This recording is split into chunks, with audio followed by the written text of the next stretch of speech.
wa barakatuh. Welcome to Let's Talk. It is strange, but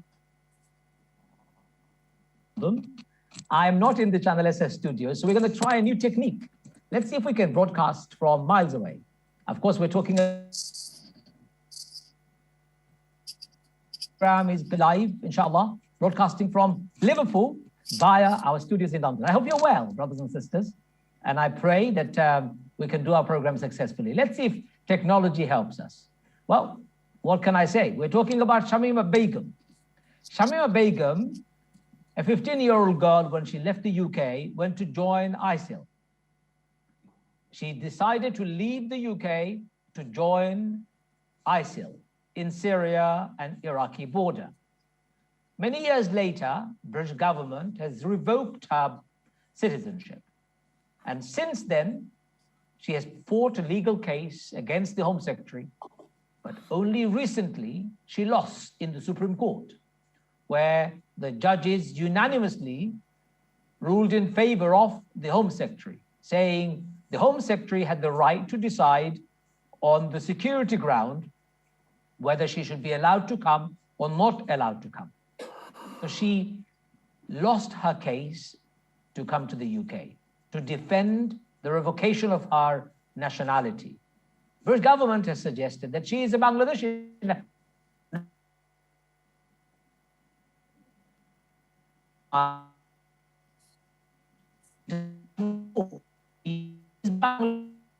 Virtue of her parents being Bangladeshi. Even if she's staying in a limbo land, in a refugee camp, in a camp in Kurdish-controlled area of Syria and Iraq, it doesn't matter. She can stay there. Well, let's discuss this with Lutfur Rahman and Tasneema Kunji. Both of them are eminent people, very well respected in our community for their work. And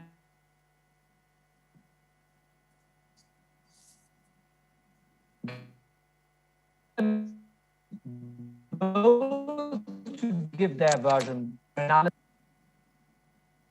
think the sound is breaking a little bit. Brother Masroor? Yeah, I can't hear anything either at all. Yeah. There's no sound coming at all. I'm so sorry. Tasneem, can you hear me? Tasneem, why don't you go ahead and give us... Okay, something has gone wrong with the sound. Tasneem, you can speak if you want. Sorry, I can't hear what you've just said. Could you repeat what you'd like me to help with? I was saying that I'm going to have to try and see if I can connect using my Ethernet. But in the meantime, Tasneem, can you hear me? I can hear you now, yeah, just about. Okay, do you want, hold on a second. What I'm gonna do is I'm gonna put my phone speaker on and I'm gonna switch off my, can you hear me now? Yes, I can hear you. Yes. No. Hello, Tasneem, can you hear me? Yeah, now I've got you back, yeah. Okay. No, I can't hear you at all. No, I can't hear you at all. Okay. Tasneem? No, something is not working.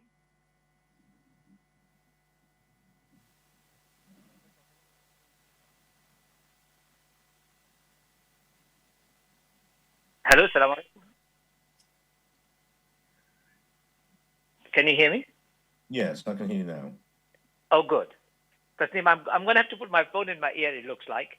I was saying, give us the analysis of what's happened on the ground. Why has Shamima Begum been denied and why has she lost the case? Right, well, in terms of the case, we'll go back to February 2019. So Shamima Begum appears in the media because a journalist called Anthony Lloyd managed to find her in a refugee camp. Now, hot on the heels of that, once her story became quite eminent in the fact of her discovery, the fact that she wasn't dead was published all around the world, the Home Secretary, or the then Home Secretary, Sajid Javid, decided to strip her of citizenship, and he used a particular provision called Section 41 of the British Nationality Act 81.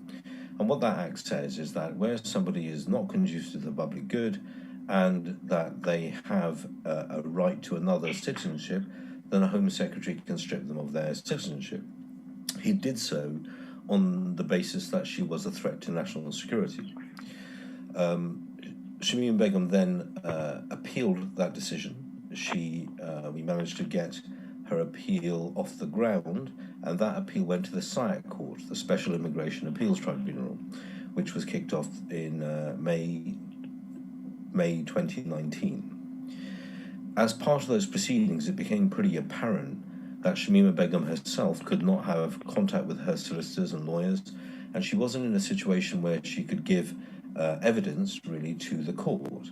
The SDF, the Kurdish forces in the region, though allowing journalists to see her, were not allowing and continue to not allow lawyers to see her. So she fell into this situation where accusations by the Home Secretary had been made against her, but she couldn't answer those accusations by virtue of being in a refugee camp and out of communicado with lawyers. An appeal was then launched. The SIAC courts considered the application to allow her to come back to the UK in order to give evidence in her own hearing. They refused that. Her solicitors, they appealed that decision, and that went to the Court of Appeal last year. The Court of Appeal listened to those arguments that were simple, very simple arguments. That the fact is that Parliament allowed somebody who's had their citizenship taken away to appeal that decision, and an appeal must be an effective appeal where somebody can actually engage with the appeal process. So they actually allowed the appeal and declared that she should be allowed to return to the UK. This was last year. The new Home Secretary then, Priti Patel, she appealed that appeal decision to the Supreme Court, and the Supreme Court has heard it and considered the matter, and now ruled that, in fact, in these circumstances, it is their view that national security concerns, whatever they may be, are the preserve of the Home Secretary to decide. And where they are raised, then they trump any issue to do with somebody's right to a fair hearing. Now, they accept within these circumstances that this is not ideal, but what they propose is that the SIAC hearing be paused in order to see whether or not the circumstances for Shamima Begum changes, so that maybe she'll be able to engage with her lawyers, at which point the SIAC hearing then carries on. So effectively, the reason why the Supreme Court decision is something of a surprise to most lawyers is they've somewhat rubbed out the notion of justice delayed is justice denied. That's a very powerful statement to make. Justice denied, or justice delayed is justice denied. Let me ask Lutfur Rahman about his opinion on this. I know you're not a lawyer, but the implication is huge, isn't it, Lutfur? I think the perspective that I'd like to share, and the wide-ranging status that you've heard from Tasneem will have given you a legalistic sort of perspective on Shamima Begum's situation. However, from a layperson's and certainly from a public services point of view, the decision by the Supreme Court in upholding the Home Secretary's appeal is one that goes against the public interest. I think this is what needs to be really unpacked and unraveled. While they're arguing the public interest case and the public safety case, in fact, the decision to deny her appeal and to deny her representation of giving evidence goes against everything that natural justice stands for in this country. And I think this is what is at the heart of all of this. And I think we need to sort of look at that. And I think, all decent-minded human rights and otherwise, people need to understand that this is something that has to be fought. You can't deny, Lutfur, the fact that Shamima Begum chose to leave our country, chose to join ISIL, chose to steal her sister's passport, all part and parcel of her love for ISIL. she chose that life. She has made a bed, let her lie on it. So you have a 15-year-old child who may or may not have been groomed. I mean, you've heard all of these arguments being presented, but nevertheless, this is a 15-year-old child who was married within days and she went to Syria. This case needs to be heard. You need to understand the circumstances so that learning can be achieved from this, so that in the future we can prevent other young people from being groomed or, being sort of taken in this manner. Whether she's done this at the time of her own volition or whether she was forced into it, whether, it's something that she's decided to do. If she has, then let it be proven in court, let it be sort of decided here, and let her suffer the consequences as a criminal. This is what's really at the heart of all this. And, Tasneem will clearly articulate the sort of legal rationale for all of this, but it makes no sense. I think the caveat that's been left by the Supreme Court, the caveat that the Supreme Court has left is there is the chance that if it can be proven that she doesn't pose a significant risk to the British public, then the possibility may exist of her being able to give evidence. But the problem here, Lutfur, is that there is a risk. Shamima Begum, if she's allowed to return, there will be others who will be allowed to return, and those who have chosen that kind of a lifestyle to leave the UK and join terrorist organizations will be setting a huge precedent, saying you can go and you can come back. It's okay. The door is open. We must put our foot down somehow, somewhere, shouldn't we? Well, let me come back on that then, if I may. Okay, Tasneem, go ahead. So you would have thought that if the Home Secretary or the previous and the current one, who were most concerned about the threat of a 15-year-old girl who's now 21, is so great to the combined efforts of the MI5, the MI6, and the police force, given that she's now possibly one of the most famous people on the planet, really, if they cannot meet the challenge or it's beyond their wit to deal with her, then one has to consider why the various Home Secretaries of the day, most recently, Priti Patel and also Sajid Javid, made sure that Hashim Abedi was extradited from Libya to the United Kingdom. Now, Hashim Abedi was a British citizen who was involved with his brother in the Ariana Grande bombing in Manchester. It was proved that he was involved in setting up that or assisting with that terrorist plot. And he was a British citizen like Shamima Begum. He, like Shamima Begum, left the United Kingdom. But unlike Shamima Begum, he was involved in a plot where there was evidence. The British government spent treasure, time, and effort to locate him in Libya, have him detained there, and then extradite him, despite the fact that the extradition rules were dicey at best to bring him back to the UK. They applied political pressure to have him brought to the UK so that he could face a trial, which he did, for murder, and was convicted of murder. Now, on any metric, Hashim Abedi is going to be more of a concern in the UK than Shamima Begum is. The evidence about Shamima Begum at the moment is she spent her years in Syria siring and giving birth to children, and then unfortunately losing them to malnutrition. That is the sum total of the evidence against her.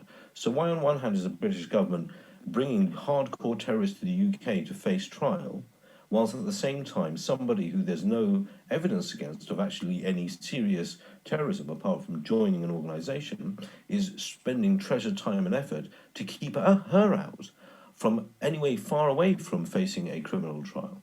It doesn't make any logical sense. The Independent newspaper reported that Shamima Begum wasn't as innocent as you are suggesting she was.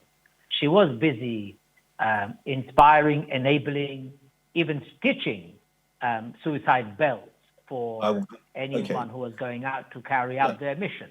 She's not as innocent as you claim she is, right?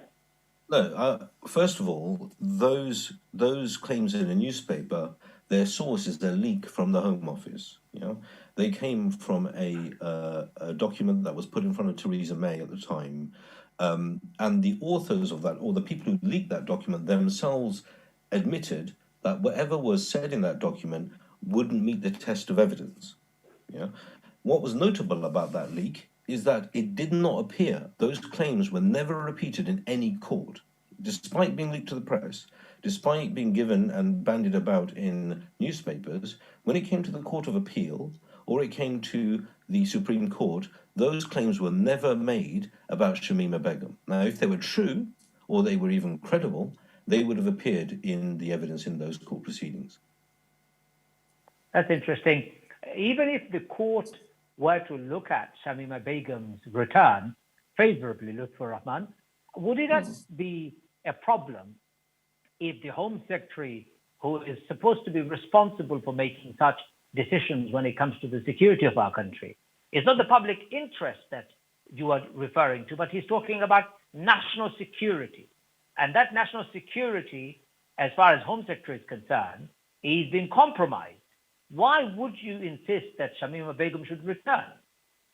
You just heard from Tasneem earlier the extent to which the other chap who was involved in the Ariana Grande bombings posed a far greater risk, while yet he was allowed to stand trial and come back, and she's not. So what I'd really like to understand is whether it's the Home Secretary or anybody else within the security services is exactly the level of threat that she poses, and if that is then presented, and what that should be presented in a court of law,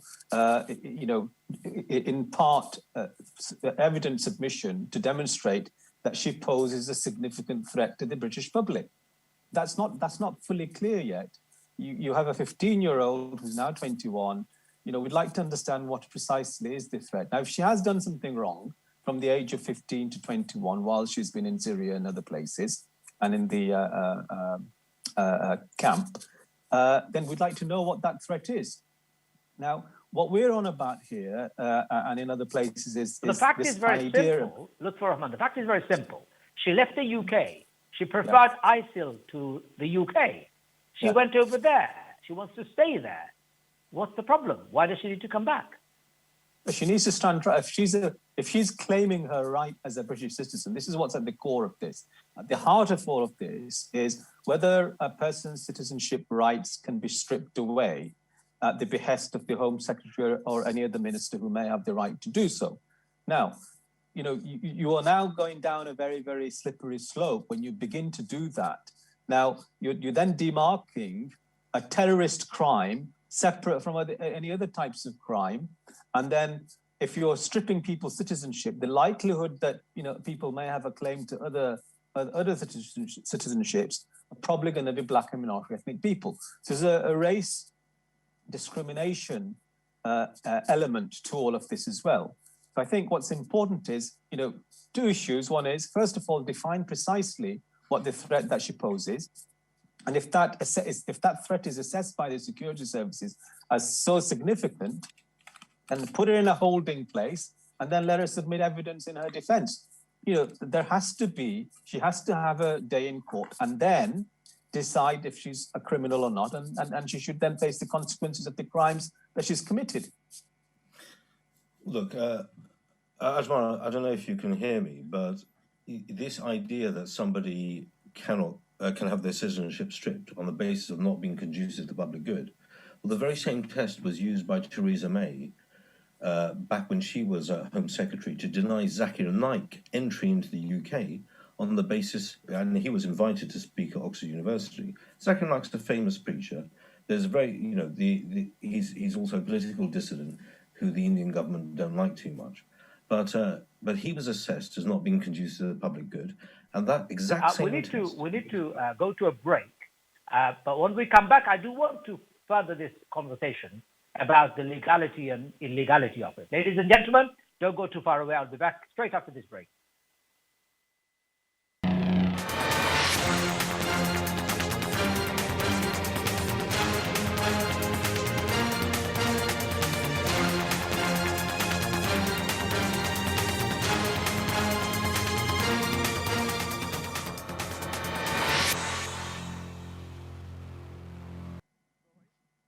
Assalamu alaikum wa rahmatullahi wa barakatuh. Welcome back. We are live, of course, broadcasting.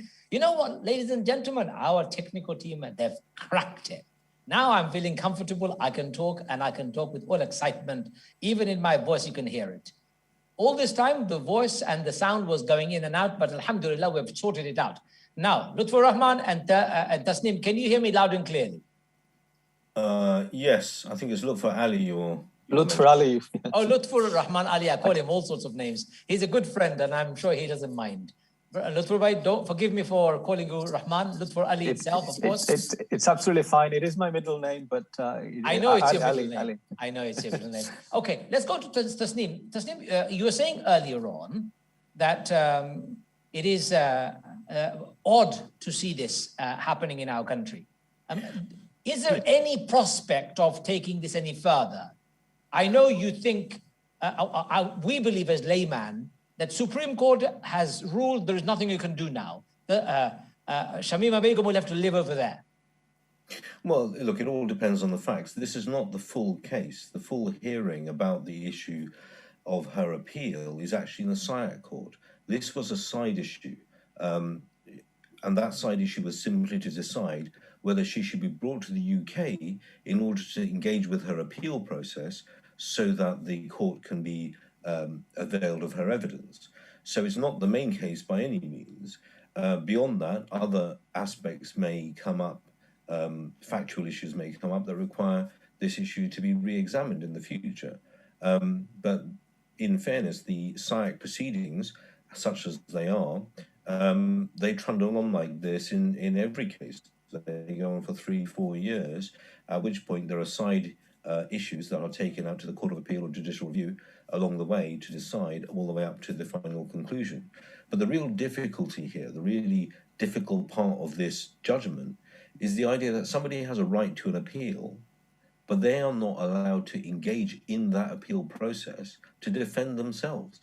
And that makes something of a mockery of having the idea that you have a right to appeal in the first place. Because if it is down to Shamima Begum, who at the moment who has proved to be incapable in her circumstances of even keeping her own children alive, barely able to keep herself alive, then how is she supposed to be responsible for, traversing across thousands of miles through war to make contact with her solicitors from a refugee camp in order to give evidence, in order to let the appeal process happen, as opposed to the UK government, who is the 5th biggest economy in the world, has got a presence in Syria, really, has influenced the SDF because they've been engaging in support of the SDF against ISIS. They are the ones with the ability to change the situation, not Shamima Begum. So what I found very strange, and I want to say this because when I was reading the analysis and part of the judgment, I found that very strange. The Supreme Court judges did say that she has the right to defend herself. But the fact that she is a security threat to our country, so therefore the Home Secretary has the right to not allow her here, it sounded like a really silly judgment. On one hand, she can't come here to defend herself. She has the right to defend, but she's a security threat, so she can't come here. I mean, it really is very strange. It didn't sound very logical for even layman like myself. But one thing we could do, Tasneem, could we not get our courts to go to Syria and Iraq or that region and set up a court and try her there? Why not? Why couldn't we not do that? So this is a proposal that the SDF, the Kurds themselves, have suggested, that there's an international coalition that come together to formulate or constitute an international court to try these people. Now, there are various geopolitical reasons why the Kurds want to do this, because if you establish a court under the sort of governorship of the Kurds, then they've made a significant a step forward to establishing their own autonomous region and their own country. This would obviously cause a lot of problems with the Turks and the Syrians as well, because it would be seen as interference on Syrian soil. So there are political and geopolitical reasons why, even though that may be a great idea in the circumstances, why countries themselves be very resistant to that and have been resistant to that to date.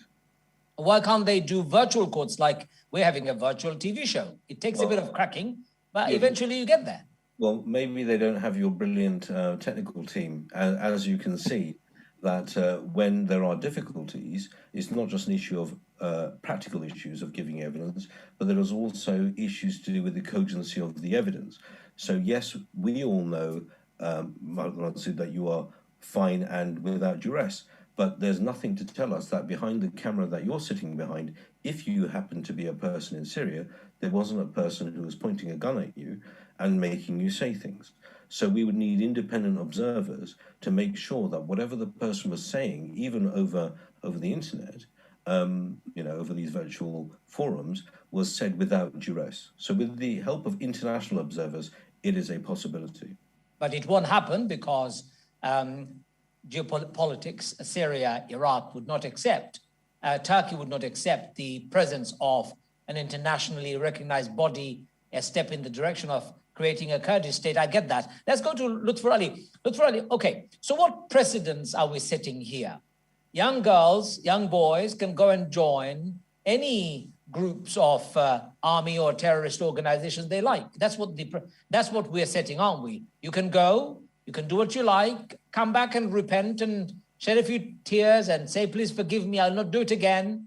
Many lives may have been lost in that process. It's okay.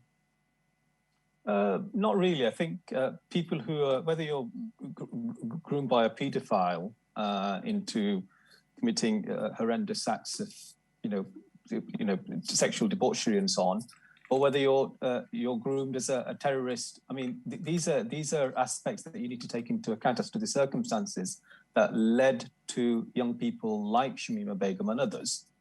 And also, I mean, it doesn't have to be a 15-year-old. You could be a 21-year-old or a simple-minded, older individual who has been influenced by extremist material, which leads you in a particular direction. That doesn't mean, which is at the core of this issue, is that your citizenship rights are stripped. If you've committed a criminal act, you are then tried and you are then taken through this sort of judicial process, and you are then given out your sentence accordingly, whatever that may be. And in this instance, in relation to people who have left and committed acts of terror or crime, why does this principle not apply to them just because they've left the state? Now, if there was if the government decides that people have secondary citizenship rights, why is that? And because this issue can only be applied mainly to people of Black and ethnic minority origin, that's one of the issues. Now, are you suggesting that there is a sense of racism going on in this entire conversation? Absolutely.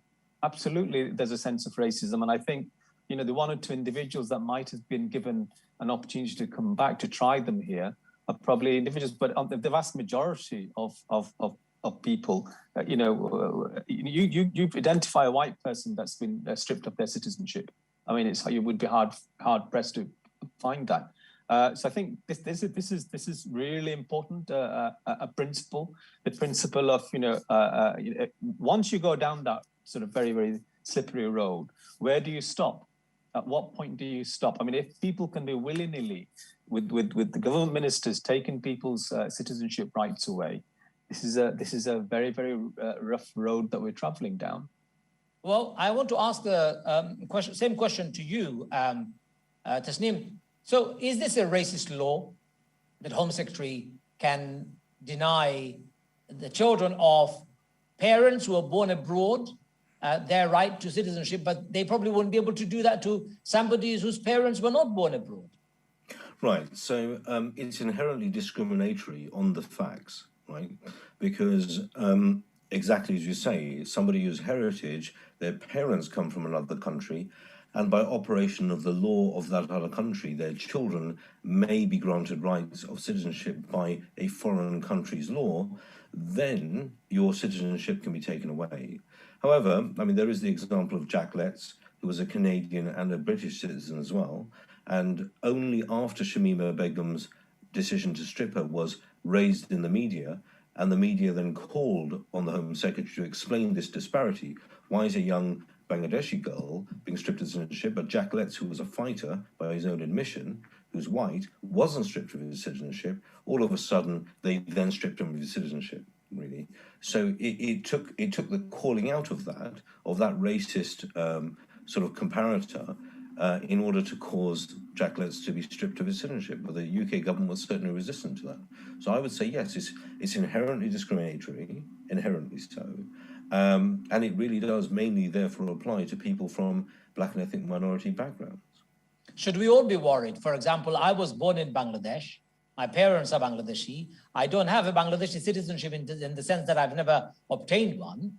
If I go to Bangladesh, could there be a possibility that a British government could decide to strip my citizenship? Yeah, I think we should. Yeah, I think we should all be worried. Absolutely, we should all be very, very worried about this particular decision and potential future decisions associated with this, because if as we've all experienced, including myself, you travel to various different countries, Masroor, and you have links and associations, or you've been in meetings where potentially there might have been someone who's a discredited person or aligned or associated with terrorists and so on. We've all been there. I mean, we go to the East London Mosque and we pray there, and historically there's been, hate preachers, etc.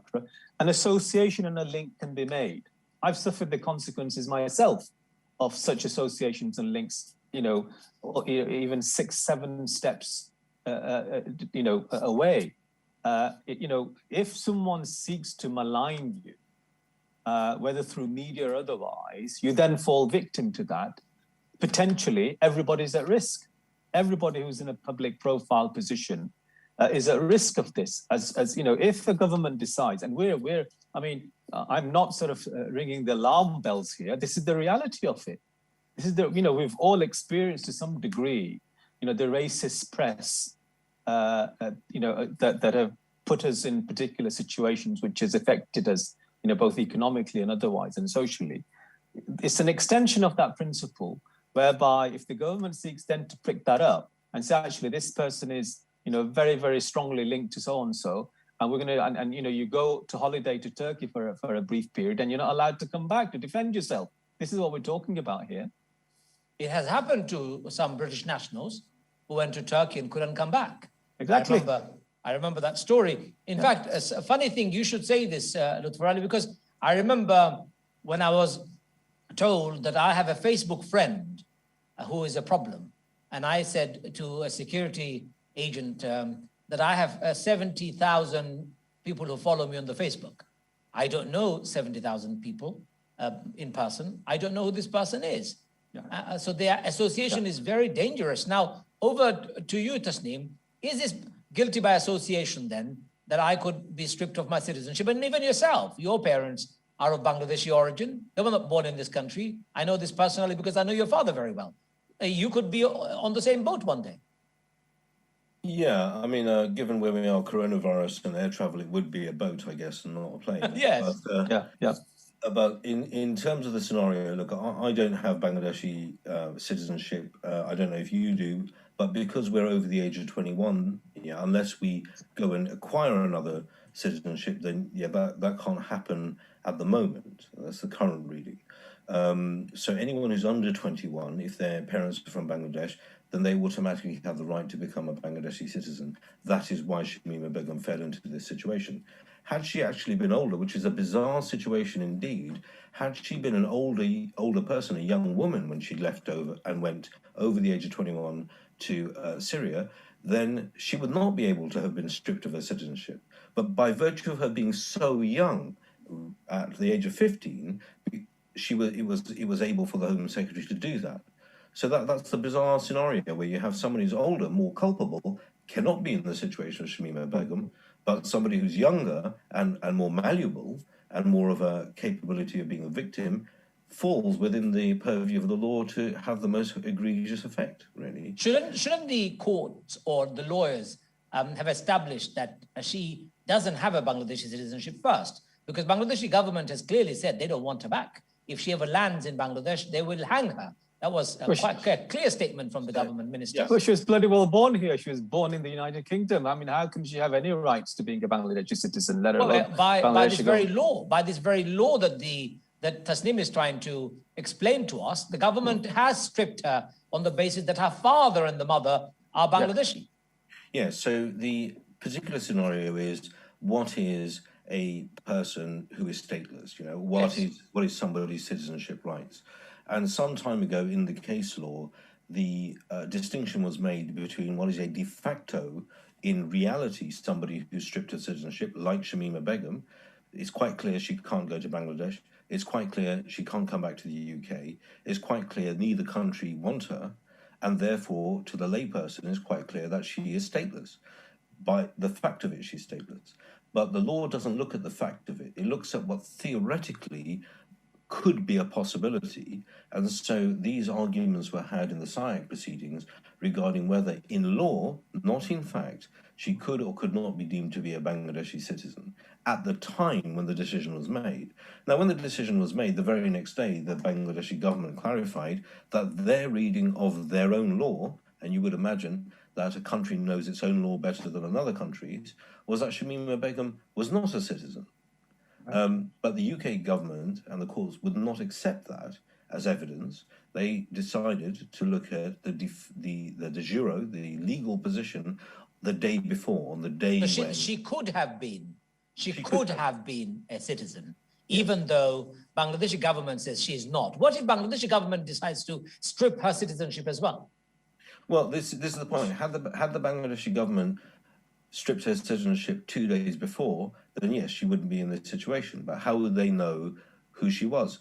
Because I see. So it's a very clever ploy. If Bangladeshi government now strips her of her citizenship, she could sue Bangladeshi government for making her stateless. Well, she'd have a claim against the Bangladeshi government, but the issue is that how did the Bangladeshi government even think that she was a Bangladeshi citizen when she wasn't? So this is it. Look, Farali, I know you're laughing at it. This is just a very British quirky trick. You know, we've experienced this all our lives, and going back 200-300 years. You know, you're put into this sort of rather quaint little situation where you can neither go this direction nor the other, and that's the trickery that's been played. It's very, very sophisticated, and if necessary, I mean, the Romans. I think I read an article somewhere a while back. I think the last time, I think the Romans actually used to strip people of their citizenship, and they what they were, sacred sacrosapian or something like that. That's what they used to call them, and yeah. Can you hear me? Can you hear me? I can hear you very well. Yeah. So I think we are very much going into pre-medieval times where the government can decide to do whatever it wants to do, and this is not right. It's not right in any sense of the word. Most lawyers would argue. I'm surprised at the Court of Appeal. I think this is a heavily politically influenced decision. And I think if our judiciary is now being politicized in the way that it seems to be, then it doesn't bode well for us. It's very worrying if the judiciary has been politicized, because I only associate politicized judiciary with banana republics such as Bangladesh or Afghanistan or India or places like that, where if you have got the muscle and the money, and if you're in the government, you can do it as you like. But I didn't associate that with us, with our country. I thought we had a fantastic and independent judiciary. Well, if we look at France, Emmanuel Macron, Sarkozy, he was convicted of manipulating a judge, or just the other day he's been sentenced to 3 years in prison. That's right. So France is a very similar democracy, very similarly has rigorous sort of checks and balances in places, but that didn't stop the president of France to actually engage in direct corruption with the judiciary. But there are checks and balances that would put that right. So that's an achievement, but it won't happen in other countries. Yes, but then again, you have to detect it first. And if you look at that particular case, it just so happened that the security services were tapping a phone that Sarkozy was using a different name, and they only identified it by luck, really, rather than by actual, policing. So that was one of those issues. But this happens everywhere. The real problem with Shamima Begum's case is that we are relying, and the courts have been relying on, a mere statement by the security services to make a general assessment about the danger that Shamima Begum poses. They have simply said that somebody who aligns themselves with ISIL may or may not have acquired certain skills, militaristic or bomb making, and may or may not be a threat to the United Kingdom. Now, if that statement on its own is enough to stop somebody coming in or strip them of their citizenship, well, that's very worrying, because that's just a spurious comment in the general. There's no specific evidence. And one of the big problems with Shamima Begum's case is that from 2015, in Tower Hamlets, we have had 4 girls who went and joined ISIS, 3 of which are now dead, small young girls. And then we had another 9 who were made wards of court to stop them from going to Syria.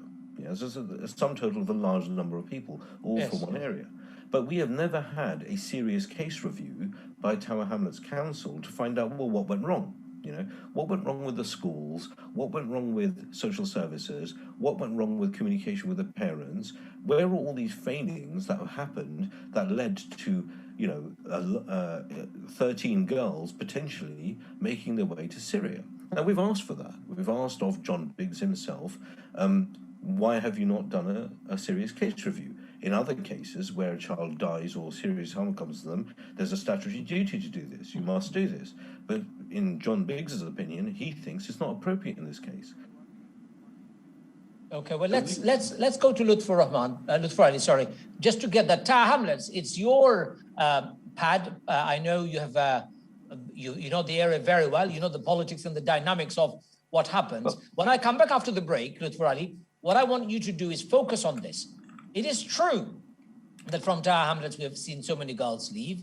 It is true that there has not been an independent review of why and what went wrong. It is also true that perhaps our communities have lived in denial, that some of their children have been very badly radicalized. It may be true that we, from our pulpits and our mosques, haven't done enough. Maybe, I don't know. This is something that we want to discuss when we come back after this break. And we want to find out if there is any way of ensuring this never happens to us and never happens to any of our children ever again. Don't go too far away, ladies and gentlemen. I'll be back straight after this break. Assalamu alaikum.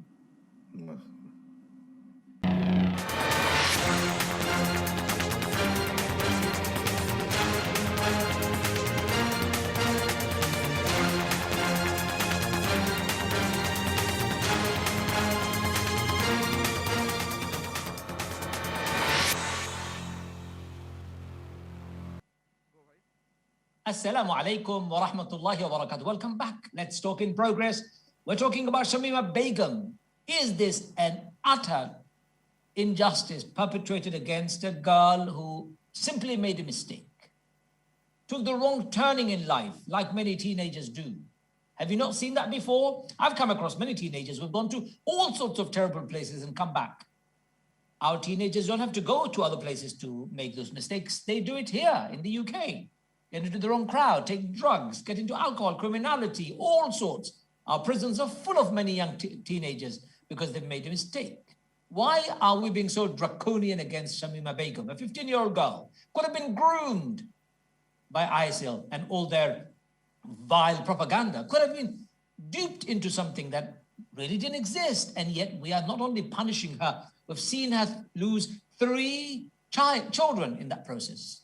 One of those children was lost very recently. Once we'd identified her, we found her in the camp. She had given birth and died, and that child could have been protected had we brought her here. But she was of the wrong faith, wrong color, wrong nationality in terms of ethnic origin. Let her rot in hell. Oh, that's the impression we get. Wherever we look, whatever we read, and when we hear right-wing commentators and pundits talk about this, they dissect her like she was a vulture, a hyena out there, bloodthirsty, absolutely a rotten, an absolutely terrible human being. Well, doesn't she still deserve to stand trial in a court of law with fair and free trial as an opportunity for her to either defend herself, and if we find her guilty, lock her up. In fact, I'd say not only lock her up if she's guilty, throw the keys away. But why deny somebody the right to justice? Well, let's go back to Tasneem, as well as Lutfur, to find out what their thoughts are. Lutfur, over to you, sir. I know it's a problem, and Tower Hamlets has not played a good role in looking out for these telltale signs or doing enough to protect our children, or hasn't even done an investigation. What's going on? It's just horrific that the council has not looked into this. It should have been one of the topmost priorities in terms of child safety. As Tasneem says, a review should have immediately been carried out. I mean, 5, 6, 7, 9. I mean, all the children are from that area, and you would have thought that whether it's a political priority, forget about the politicians there. You would have thought that the officers of the local authority would have taken this fairly seriously. Does this beg the question that children from a Bangladeshi background who may be groomed and who may be suspects, to terrorist acts, they're the other? We shouldn't bother with them. We shouldn't bother with kids from a minority ethnic background, and we'll only take matters seriously if they're white children. Is this the attitude of the local authority there? Now, wouldn't it be strange to assume that would be the attitude of a local authority where substantial number of local councillors are Bangladeshi, substantial population are from the ethnic minority background? You would have assumed that this would not be the case in Tower Hamlets. Well, the population and the Bangladeshi councillor representation has been a perennial problem.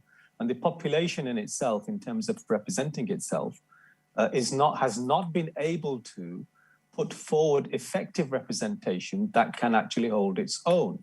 Now, John Biggs, who is the mayor of Tower Hamlets, is someone who is local. He knows his area. But these racist attitudes that he and others hold within his party and shared by Bangladeshi councillors and propped up by Bangladeshi councillors, because for their own livelihoods, for their own sort of survival, they actually put up with some of those issues. We know that, their teeth, most of these Bangladeshi councillors are toothless. Most of them are ineffective in terms of representing not just themselves, but forget their communities. They can't represent themselves. What they're doing there in terms of public civic responsibilities is another question. Now, I worked there. I was a deputy chief executive at the local authority. And prior to that, I spent some 15 years working there as head of policy and different roles. Now, during my tenure, and while we didn't have the sort of significant Bangladeshi council representations while I was there, we did take action. We did sort of look at, ensuring that child safety issues, child risk issues were top priority. We took immediate steps when for instance, when there was a notification that there'd been a so-called hate speaker at the East London Mosque, we took immediate action, removed all his publications, removed all his tapes from all the libraries, ensured engagement with mosques, all the mosques in Tower Hamlets, ensured that they would not entertain, provide them with advice and guidance. But if you're saying you did such a wonderful job, you didn't leave Tower Hamlets to go down this route. It's not done very well. I don't want to assess Tower Hamlets because it's not about Tower Hamlets. It's all about protecting our children, and it's all about setting the right agenda for protecting our children. Do you think parents have any responsibility to take? Because it's at their watch that some of these children have become very radicalized. Unfortunately, sorry, Tasneem, go ahead. Go ahead, Tasneem. I was going to say, look, the parents would do that. Of course, the last people on the planet who want to see their children go over to Syria are their own parents. The problem that we had in this case, Shamima Begum's case, and the other girls who were made wards of court, is that the parents were specifically excluded from the knowledge of the threats that were posed to them. So the school didn't notify the parents. When one girl from the class went to Syria, the police were involved. After the first girl in December 2014 leaves, girls in that class were questioned, but their parents were not informed, really. So the issue is, yes, of course, parents would be involved if they knew what was going on. Now, given that you have 9 girls made wards of court from one school, you have 3 who travel in February 2015, and 1 girl, the first girl, who leaves in December 2014, it's fairly clear that this radicalization process is happening in a school. But the parents weren't aware of it. And how can the parents not be aware of it? I would find that very difficult. Parents What are they doing with these children? Are they leaving these children to be looked after as well as babysat by the computer screens? In our communities, we have a problem with drugs and drug dealers. We have a problem with people who, of our own children, our own teenage children, who go out and they abduct girls and they send them over county lines and they make them hold guns and they make them hold money and they subject them to sexual abuse. We have a problem with that in our community. All of these kids have parents. Most of those parents don't know what's going on until the police knock on the door. Really, until the police knock on the door. I don't look. What I understand, while I sympathize with what you're saying, I still hold parents responsible, because if parents don't know what their children are up to, those parents should not be parents in the first place. Well, that's true. I mean, Well, I would say that Michael Gove's parents should have known that he's snorting cocaine up his nose for many years. What do they do about it? Well, Michael Gove's parents should be punished for that. Lutfur, you wanted to say something. Yeah, I mean, we can all be better parents. I mean, I think the bottom line is, we can all be better parents. We can all be have greater diligence about what our children are doing. But the reality is that, a lot of the time we don't know what our children are doing. And, it's a mercy by God and, everything else that most of our children turn out good and gone to do great things and so on. What we're talking about here is a very small... It doesn't happen accidentally. There has to be a set of parents who are actively and consciously being present in the life of those children and their education, as well as their social life. Come off it. No parent, however bad a parent they are, no parent wants their children to end up where Shamima Begum's ended up. No parent wants that. Fair enough. No, fair enough. But wanting is not good enough, Lutfur. You need to do something actively about it. But we're not perfect. We're not perfect human beings. And, the circumstances of Shamima Begum's parents, we don't know what they're like, what their educational background is, what their cultural setup is at home, what their social construct is, and so on and so forth, what other people that they're engaging with. So it's very, very fine to sit on judgment of them. I wouldn't advise that this is what we do. What we should be looking at, as Tasneem suggests, is look at the actual wider issues. What are the steps that have been missed? What are the opportunities that have been missed to catch these young people? I do want to come back to those points you've just raised about what are the issues that we've missed and how do we do it. Let me take a few calls, because our callers have been waiting for a while. Let's take my first call. Hello, salam alaikum, caller. Hello, salam alaikum. Go ahead. What would you like to say? No, I'd just like to make a point. I think, we should stand up and fight for Shamima Begum, because I believe that stripping of a You believe we should fight for Shamima Begum? Eh? You believe we should fight for her to come to the UK? We should fight. Yes, absolutely. She should come here and stand trial and then punish her. I see. Okay. But what do you say to those people who say that as a community, we must have failed her miserably? She left this community and went to Syria. Can I just make one point before I get to that? I'd just like to say, I'm a British citizen. Okay. Okay. My son and my children are British citizens. Okay. Their identity is this country. So if our identity is this country, like Shamima Begum's identity is this country, what right does she have? Or what right will we have in the future? But yeah, you may have your identity as Britain, but if you leave this country and join an enemy territory, you don't like this country. That's why you've left. Sorry? Shamima Begum left the UK. Yeah, but at the age of 15. So what? Kids do all sorts of things at the age of 15. Sorry?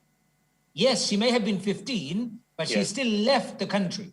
Exactly. I mean, border control should have checked the age of a child, leaving a border at 15 years old. That can't be right. No, but she took her sister's passport, who was older. Yeah, but, no, I don't want to get into that point. My point, the point I'm trying to make is we should be, as a British citizen, we should be aware that at the moment, the way this is going, they're making an example of us foreigners, Okay. Thank you for that. Let's take the next caller. Hello, salam alaikum, caller. Yeah, hello. Salam alaikum. Yeah, can you hear me? We can hear you very well. Go ahead. What would you like to say? Yeah, look, I agree with your guest there and some of what you said, and even your caller. But it is, listen, let's be honest now, it is, and you touched on it, it is nothing but racist and anti-Muslim. Look, you have to look at the Home Secretary, that Munchkin woman. Look, this woman, right, she's Indian, right? Shamima Begum is of Bangladeshi descent. And this... hang on. Priti Patel did not strip Bangladeshi citizenship, Shamima Begum's citizenship. It was Sajid Javed. Bangladeshi origin like you. You were born in Bangladesh, but you say you're British and all that. Look, I've been in London since day one. I'm a Bangladeshi, okay? So let's not just split hairs. She's of Bangladeshi origin, I know, okay? But that's what I'm saying. It's all racial, my friend. And it's pretty... You don't think Shamima Begum has got any responsibility to take? She did not do anything wrong. She was innocent as you would like her to be. I understand you have to play the devil's advocate. Look, she was 15. I've done silly things at 15. People are not all the same, right? There are some 15-year-olds. Hang on. Did you pick up the gun? Did you go somewhere else with bombs strapped around you? Did you go and join a terrorist group? You didn't. Joe hasn't done anything. Look, you keep saying this. Your guest there alluded to it. He said, we don't know what she's done. We won't know until there's a trial. I like to see the evidence, my friend. Okay, so it's no good saying that. I don't know what is what until it's all being brought forward, okay? So anyway, look, just forgive me, you're not lying with me, are you? Go on, carry on. I'll give you blonde-haired, blue-eyed, right?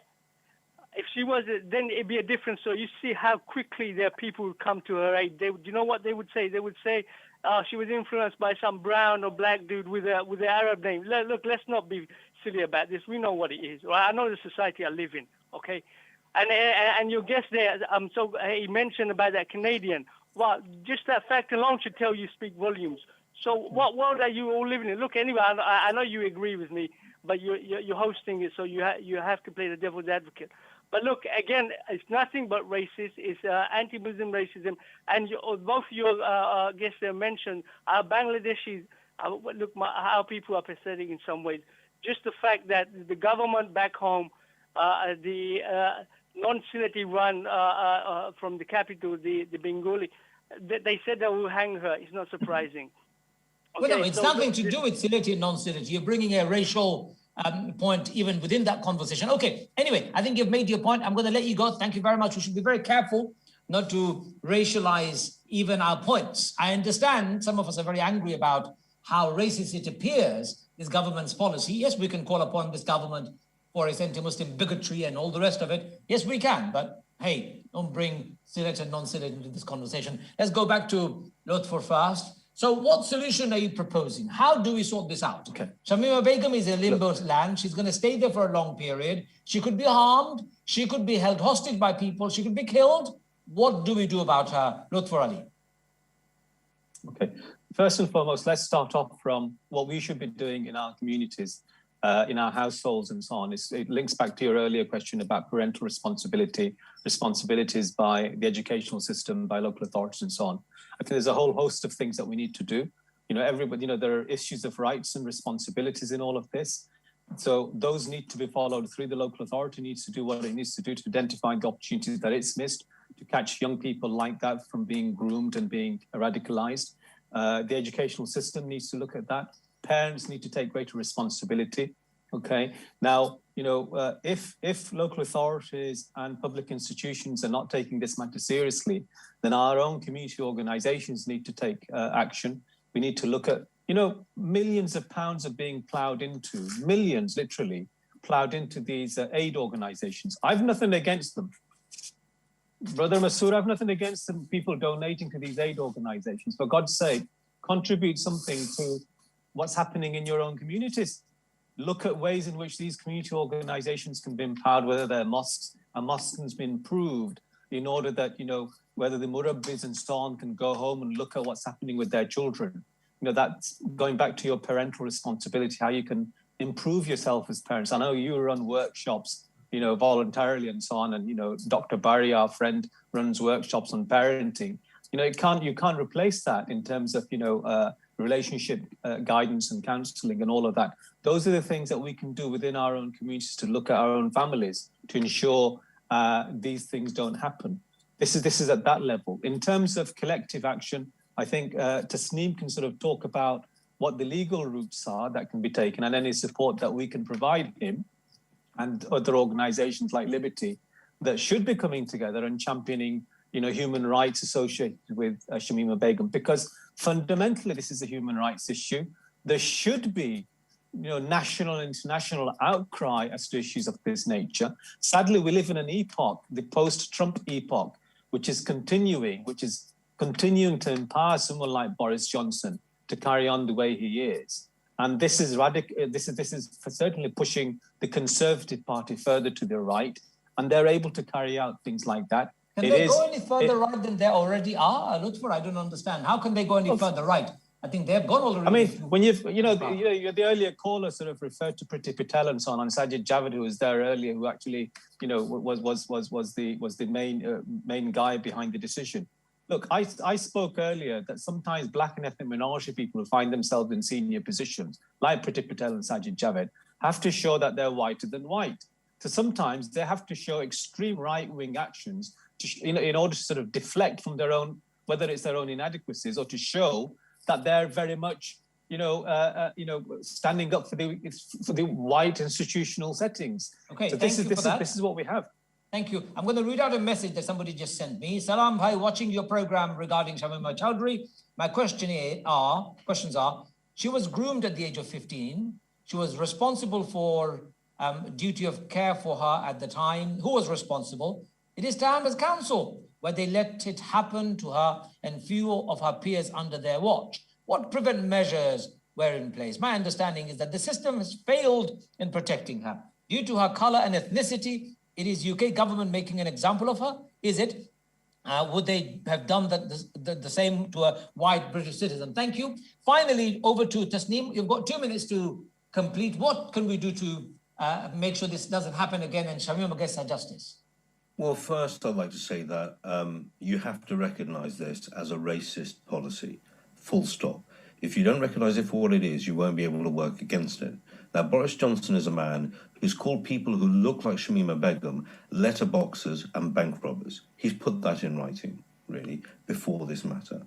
He's called other people people with Piccaninny smiles. This is a man who was happy to speak in racialist terms. So that is the leader of this country. That is the nature of the government that we have. And the Home Secretaries have been engaging in illegal activity, deporting British citizens through the Windrush process back over to the Caribbean and Jamaica. Now, those are British citizens, and they're illegally being deported, and this government will not even pay them proper compensation when they're What do you do for Shamima Begum? You're running out of time. What do we do? The first thing to do is to demand that Tower Hamlets Council and John Biggs sets up a serious case review so we can see what the failings were, where they happened, who knew what. Without that, without even looking at that issue, then how can we start displacing the idea of her responsibility? Right now, people are pointing their finger at Shamima Begum's father and mother, father who lives in Bangladesh, mother who knew nothing about this situation, saying they're to blame. Well, actually, if we have a serious case review, we will know where to apportion blame. And it's suspicious that in 5-6 years now, that the Tower Hamlets Council has tried to avoid having a serious case review at every possible juncture. Do you think she could come back to the UK ever? Yeah, I don't see why not. If the evidence were gathered and there was proper evidence put in front of a court, the idea that she is a credible threat to the United Kingdom, for myself, is laughable. Is actually laughable, especially in light of the Abedi situation, where a really serious person at the same time has been brought back to the UK to face trial, and has faced trial, and is in prison. He may be released one day. We obviously have run out of time, but I think, ladies and gentlemen, I think we need to end here. It is true that we as a community are not organized sufficiently. We're not united when it comes to our causes. We're not together when it comes to fighting and defending our basic human rights. We're not together when it comes to ensuring that our Britishness is as equal as everybody else's. We should not be treated as second-class citizens in our own country. Just because my parents are Bangladeshi it does not give me automatic right to Bangladeshi nationality and therefore British government to absorb itself or abdicate its own responsibility on me. We must be united and powerful. However, we also should be responsible. Don't make such a mistake in your life ever. Don't make such silly mistakes in your life ever. Ladies and gentlemen, Shamima Begum should be brought to the UK and she should be tried here. If she's found guilty, they can throw the keys away if they want. But she should be given a free and fair trial. That's the basic demand of everyone that I've spoken to, many of our callers and our guests. Thank you very much for joining us. Until next time, from me and my guests and my team, Assalamu alaikum wa rahmatullahi wa barakatuh.